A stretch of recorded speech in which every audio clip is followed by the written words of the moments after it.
Good morning and welcome to SalesTV on a sunny Tuesday, which is absolutely brilliant and a change from last week. We are joined by one of our regular hosts, Adam Gray. Say good morning, Adam. Good morning, Adam. Good morning, Adam. Yes, and the humour's already top notch. And we're also joined by our guest today, which is a gentleman called Louis Fernandes, who has been telling us before we actually went live that that's his office. And he's got a bar. Just imagine you're looking in. You as the audience are sat on top of the bar. So do help yourself to anything that you want whilst you're there. It's an honour bar, so that's fine. Louis, you and I met a few weeks ago at a conference. We had a really interesting conversation about people getting go-to-market strategy and execution wrong. Could you tell us a bit about yourself, your history, and why this subject's really important to you? And then we've got some questions that we're going to ask you so that hopefully the audience can find out a bit more about the thinking you've got behind it. So let's start with who you are and how you got here. Well, brilliant. Firstly, thank you very much, both of you, for having me along today. I'm really delighted to be here. So, as you said, my name's Louis Fernandes. I have been working in SaaS now for about 20 years. And during the course of that time, over the last sort of decade, I've been in sort of revenue leadership positions in scaling SaaS businesses. So that's been anything from sort of, 10, 20 million to 100 million. It's that sort of journey that I've been on. So one of the reasons that I talk about go-to-market as being a really important piece is because I've seen it go wrong a lot of times and occasionally been party to it myself. So it's one of these things. I think you learn a lot from mistakes that you make along the way and on the journey, but equally you also see some of the practices that work and also see, things that don't, not necessarily in your own organization, but elsewhere as well. I think the other thing as well is because I came into revenue leadership and sales actually a little bit late in life. I started life actually off as a marketer, sort of client-side marketer. Then went to agencies, and then the agency that I was working for got bought by a tech company. Hence, I've ended up in technology. Yep. It's one of these things. I've always approached revenue generation and sales with a bit of a marketing hat on, and that has meant that strategically I sort of look at what are we doing from a go-to-market perspective in terms of how are we defining our markets, how are we defining our ICPs, how are we doing segmentation, targeting, positioning of our products and services in a way that is relevant to and resonant with the customers we want to target. So it's always been that sort of an approach. Excellent. And just before we delve into the questions, because Adam, I think it's fair to say that you were around at the pivot towards SaaS, not saying that you're old, but you worked in a large tech company that actually acquired the company that I worked for, and kind of exited hardware in quite a big way and went into software.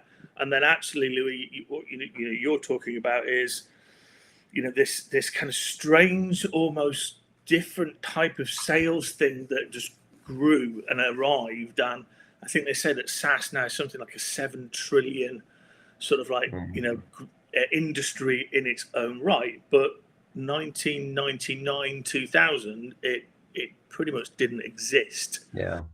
And I know that we talked to some people who are in what we would call the classic sales function, where they do have products and solutions, and it's not necessarily anything to do with technology. It could be print manufacturing or FMCG. They feel that kind of SaaS has maybe somewhat hijacked the whole kind of sales function because it's grown so quickly and it's changed that process. So, what do you see as the SaaS marketplace before we dive into the 5 or so questions that we've got for you? How have we got here with SaaS? I think it's been one of these things that if I think about enterprise software as it used to be, right? Mm-hmm. You'd sell something, for want of a better term, on a disk. Okay, people would upload it somewhere, and they would then run the infrastructure. And I think the whole change in mentality from actually, we don't just want to have the provision of a product. We want the provision of a service whereby you look after us and you manage the infrastructure, you manage the security, you manage the uptime, all those different types of things in a remote way. And all actually I'm paying for as a consumer of those services is a service level agreement, effectively. That's what it is. Mm-hmm. And I think the risk profile has changed over time, so that the risk now sits with the vendor, rather than actually you've bought your software. It's now up to you to manage that, and everything about it, patches, whatever, all of that risk has gone. So I think that's part of it. The other thing, again, I think was the financial change. So, from a CapEx to an OpEx expenditure, and actually, the ongoing ability to say, actually, if I don't like it, I can move quite easily. Well, relatively so compared to what it used to be like. Okay, so thanks for that. I think that's a very good backdrop. Now you've given that, what are some of the most common mistakes that you see in SaaS companies going to market? Yeah, I think that's a great question. I think the big challenge oftentimes is that it gets too complicated too quickly. So I think that a lot of companies, they want to be all things to all different organizations, and suddenly you end up with too many features in your product that you're always talking about. You're servicing too many segments. You end up with too many product tiers, lots and lots of permutations and combinations of what you can do. And what that ends up with is you end up then with fragmented messaging when you go to market, so that there's no clear value proposition. Your core messaging gets lost, customers get confused, and then you end up actually with a lack of cohesion, I think, between sales and marketing and product teams. So I think that's where the main challenge lies. And, I think I've seen that on a number of occasions where you end up with these huge organizations all trying to sort of explain what it is that the product does or the service does, and nobody really understands it, and there's massive confusion. And I think, with that broad audience that you're trying to serve, you end up with that inconsistent messaging, you end up with too many versions of things, and it just stretches resources in an organization, which then ultimately affects your unit economics. And that's something that, again, I think plays a lot into go-to-market strategy, that the lack of understanding of what overcomplicating your GTM strategy does to your unit economics. And it's no surprise that right now SaaS finds itself a little bit in a crisis point. I mean, the last couple of years, when we've seen, money drying up from VCs and private equity firms, and the real focus now on, not just revenue growth at all costs, but profitable, sustainable, predictable revenue growth. I mean, who knew that profit was going to be one of those things that we focus on?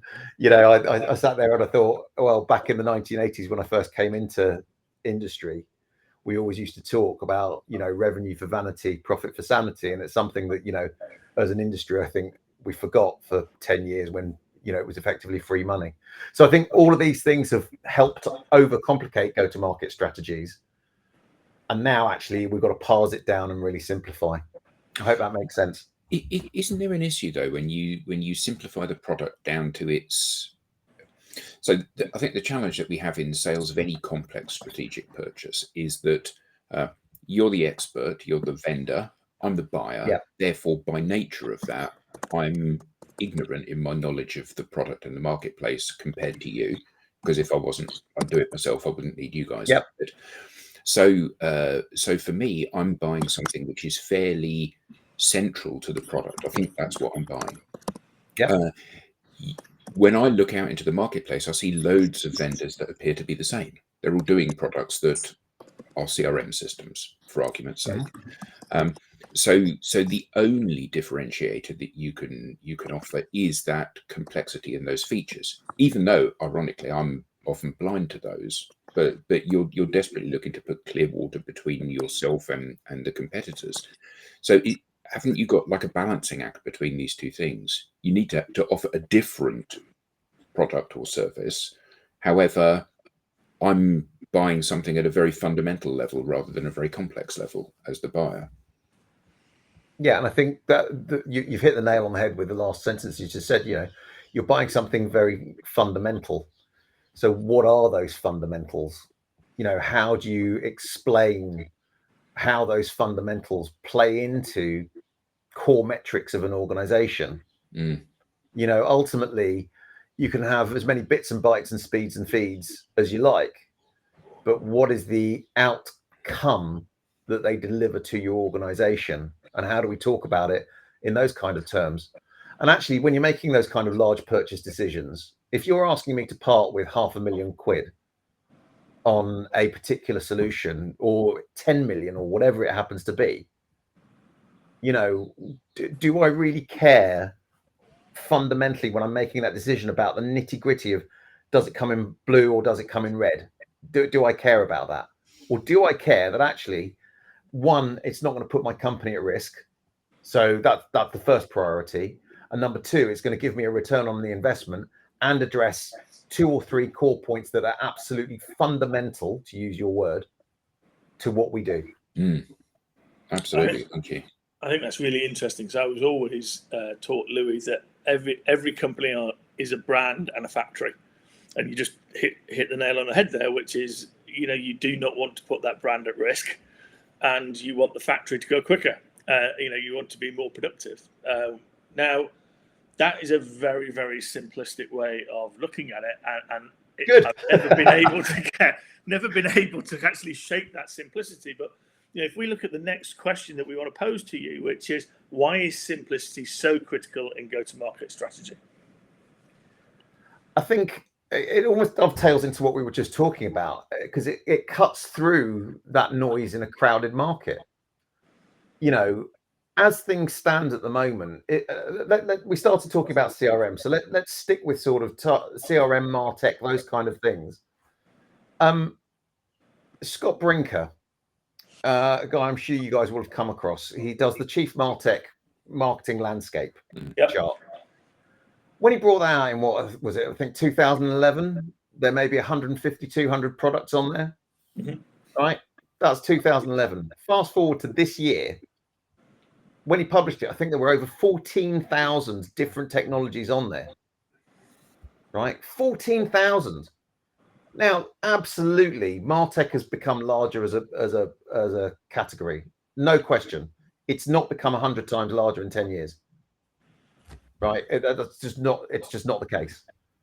So if I now have to compete against 14,000 different other vendors, the simplicity of my message will cut through that noise, because customers feel overwhelmed as it is.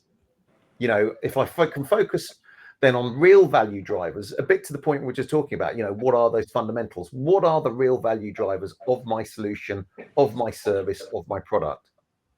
And then, that's what I start communicating. If I can communicate that, then what I think it inevitably leads on to is smoother buying journeys and shorter sales cycles. And the customer immediately understands the product's core benefits. So how's that not a good thing?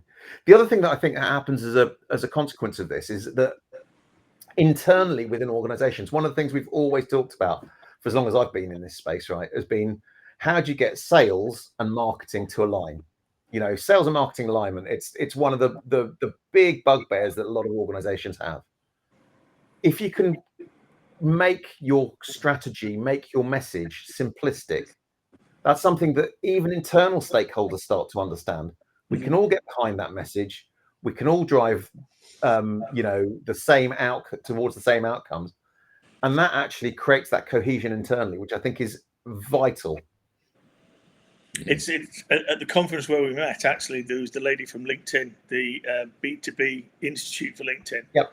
And she talked all about, obviously, memory share.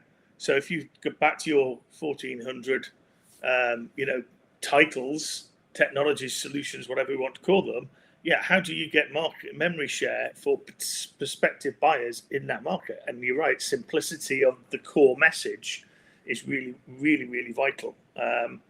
So a great comment here from Paul. Thank you for that, Paul. Please do post your comments. He's put here, always cost versus opportunities not taken if you do nothing, which I think is brilliant. Helps us pivot to the next question, which I've got my thoughts on, but it's not about my thoughts, it's about Louis. So can you talk us through the importance of segmentation, targeting and positioning in a successful go-to-market strategy? Sure. I think it's important to define what these things are. You know, I mean, for me, segmentation, targeting, positioning is kind of like marketing 101. So segmentation, it's about identifying and prioritizing the highest value customer groups. That's the first thing we need to do. What do they look like? What are the similarities? What are the sort of common needs that they have? Targeting then lets you direct your internal resources and messaging towards those high value groups. So that's about, these are the people we're going to go after because they're in our ICP, our ideal customer profile. And that's where we need to actually direct our efforts towards, because they're going to be the highest value to us as an organization. The last bit, positioning, that's where you sort of start articulating the unique value of your product or service in a very clear and memorable way. That's how I would sort of define those things. Now, the reason I think this is vitally important to get right, because not only does that going through that process help you define what your ICP looks like, it also helps ensure internally that everybody understands what it is. Okay, so one of the things that I've talked about a lot in the past is this temptation that sales organizations particularly have to go after something that is a bit opportunistic. Might not be in my ICP, right? But it's got some immediate value that I can recognize right now, and off I go. And it's great because from a headline perspective, we've just done a big deal. It looks fantastic, but then you get into your problems. It's not a great fit for the product or the service. It's not a great fit for the company. You end up spending a lot more resource, time, effort, energy, and money on servicing it. And ultimately, 6-12 months down the line, that customer's not happy anyway, and they try it. So you end up with an entire problem. But this is why I think it's so vitally important, because again, from a unit economics point of view, and I will keep on coming back to this unit economics point, you end up making more money by focusing on customers that exactly fit your ICP through that segmentation, targeting, and positioning process, than you do by taking things on the periphery that you're not necessarily well addressed to deal with. There's a great example for me. One of the best examples actually in SaaS at the moment is around Xero. So the accounting software folks. A couple of years ago, they articulated very, very clearly what their go-to-market strategy was going to be. They've got two segments they focus on. It's basically small businesses from 1 to 20 employees. That's who they build for. Very clear. And they're really clear. That is what we're going to go after. And these are the routes to market that we're going to follow. And anything outside of that, yeah, we might do those things, but we're not building for them. So that's not our core proposition. That's not our core market. That's not what we're doing. And if you look at their numbers, if you look at things like the rule of 40, I think they were just over 40, 40.1 or something like that. 41% is what it was. Sorry. You look at the revenue growth that they've enjoyed over the last couple of years. You look at the profit margins that they're hitting. You know, that to me really, really extols the virtues of great segmentation, targeting, and positioning, because they know exactly what they're going after and why they're doing it. So how do you keep your team focused on that? Because in my experience of working with organizations of all sizes, their heads are easily turned. So you're exactly the kind of people that we need to be doing business with. But oh, look at that over there. There's an opportunity. And people, you know, it's very difficult, particularly people in a customer-facing role. And I'm not vilifying salespeople when I say this, but you know, they're people pleasers. Somebody comes to them and says, "Sure, I'd like to buy from you." Well, yes, absolutely. I'd like to help you. And it's very easy to be distracted from that vision, isn't it? That kind of, okay, you are a perfect fit with us and people like you. But, you know, who are you selling to? Well, men and women. Actually, that's not a segment, is it? Yeah. And I think it's a great point. And I think there are three things at play here. Number one, it's around, basically leadership. So from a leadership perspective, how do we learn to say no? Okay, because again, any sort of segmentation, targeting, positioning that you're doing, it's as much, and any go-to-market strategy, it's as much about what you're saying no to as to what you're saying yes to. So it's a leadership thing. The second thing then, talking about leadership, is actually about frontline management. And they, I think, are one of the most underserved cohorts in any organization. So supporting them to make decisions that are negative. So I am not going to pursue this because it doesn't fit our ICP. I know that my back is covered because I've got the air cover from my line manager and so on and so forth. So that becomes really important.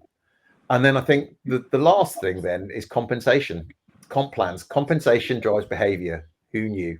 So if you incentivize people to stick within an ICP, guess what? They'll do it because they get paid more. It's not that hard. Well, I say it's not that hard. I say that a little bit tongue in cheek. It is bloody difficult, but I think it's about just continually reinforcing that kind of behavior, and you've got to model that behavior as well as a leader. Yeah, I think that is such a refreshing viewpoint. I'm glad Adam asked that question, because it is always, if you haven't got enough pipeline, if you haven't got enough deals, you'll go over and straight out of your swim lane.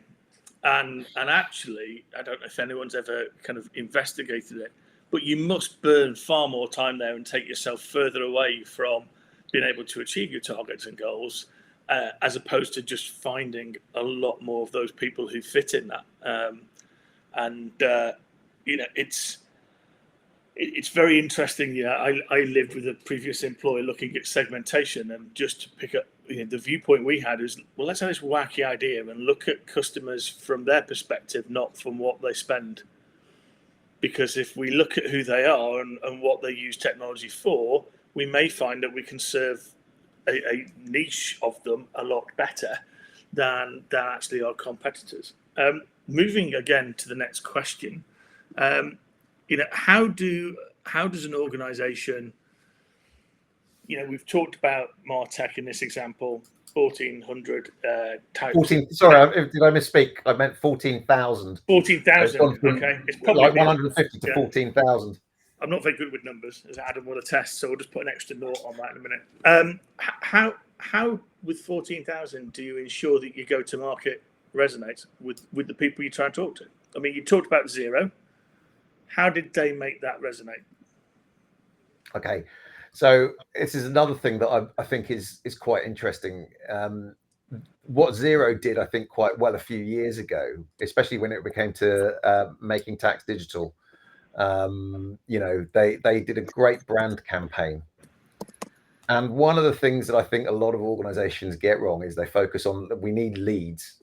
Give me more leads. I need 1 billion leads. Bring me leads. There's a great piece of work, and you and I have talked about this before, Andrew, by Les Binet and Peter Field, along the short of it. And it talks about, and this is something that, again, I think marketers will be familiar with, salespeople less so. And it just talks about how you balance brand activation with sales activation. So going back to what you need to start with having a clear, compelling value proposition that's easy to remember. Then you need to start talking about that.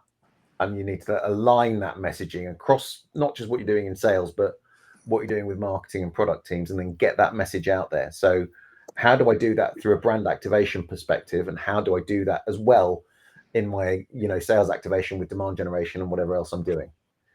And I think that's part of what you need to do. And again, going back to the conference we were just talking about, there was that whole piece that B2B Institute did about, what is the value of one set of eyeballs on your message if you had 1 million people seeing it once, or 500,000 people seeing it twice, what delivers more value? Well, it's actually the actual penetration. So 1 million people seeing it once, because you get better recall.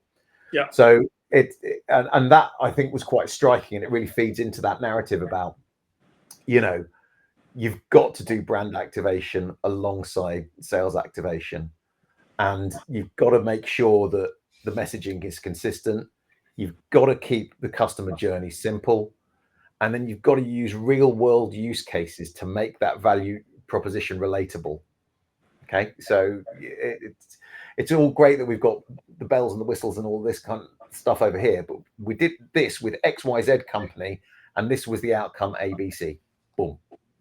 You know, talking about it in real terms, I think, is really, really important. I think that's great. So, you know, that's back to what is the outcome, or as Andy Bounds would talk about it, what's the actors? Previous person on one of the shows, which is great. It comes back to and it morphs us actually to the final question. Nobody wants a 4mm drill; they all want a 4mm hole. But we do tend, unfortunately, to have product marketing and product development kind of get sucked into that trap. So the last question we would pose to you is, how do sales, marketing, and product development, product marketing that a lot of people have, how do they align to actually make an effective go-to-market? Okay, so I think one of the most misunderstood functions within most SaaS businesses that I've been in is product marketing. And I always see product marketing as almost being the glue between sales, marketing, and product teams, so that they can define things like, what is that unified value proposition and who is that ideal customer profile? Because they should be both facing the market in terms of, understanding what the market needs are, but also then aligning internally to sort of say, how do we develop the product in a way that actually meets those customer needs that are being articulated?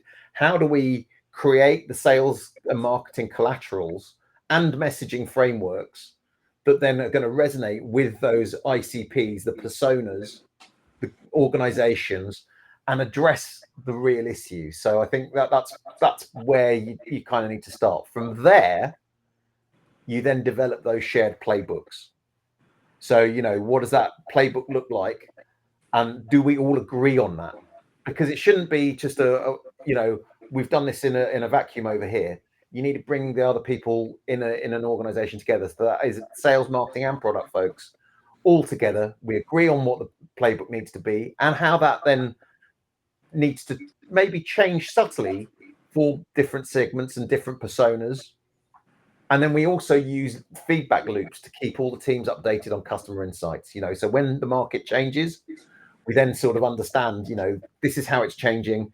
This is how we need to adapt, because it almost goes back to this idea of product market fit. A lot of people think product market fit is a one-time thing. It's one and done. Let's move on. It's not. It's continually evolving as your market evolves, as economies evolve, as needs evolve. Your product market fit needs to evolve as well, and this is no different. And then I think that by doing all those kind of things, you can then sort of get much better alignment across the business. You get better customer satisfaction. You realize operational efficiencies, and actually, again, who knew, you get better forecasting accuracy because you're actually talking about things that actually people want to buy in a way that they want to buy it. That's brilliant. Adam, do you want to close us out? Yeah, well, I certainly can do. I think there's a nice simplistic pragmatism to this way of doing things. Am I selling a product that people actually want to buy, and am I articulating it in a way that they can actually understand it? And I think that so often business, particularly VC or investor funded business, is all smoke and mirrors. And you said earlier about how it's a profit for sanity rather than vanity. What we often see is SaaS businesses being acquired or being invested in on the promise of something magical happening at some point down the road. A cautionary tale for this is Rand Fishkin's book Lost and Founder, where he founded a very successful business, and the investors in the business didn't want to dispose of the business when they should have done, and consequently it became almost valueless. And I think that so often people forget these basics. You know, if you don't sell stuff, you don't have a business. And part of that is understanding this how are you taking your product to market and making it attractive to people. So, you know, it's been a brilliant conversation today. Thank you so much, Louis, for joining us. And thank you, Andy, for sharing. No problem at all. Louis, I'll extend that. Thank you. It's been brilliant to hang out with you. We will follow up on the channel with some of the recommendations that Louis talked about and Adam talking about in terms of the books to go and have a read of. We hope you've enjoyed it. Thank you for your participation. And we look forward to you tuning in tomorrow and next week. Thanks very much, guys. It's been a pleasure being on. Brilliant. Thank you, Louis. Thanks, Louis. Cheers.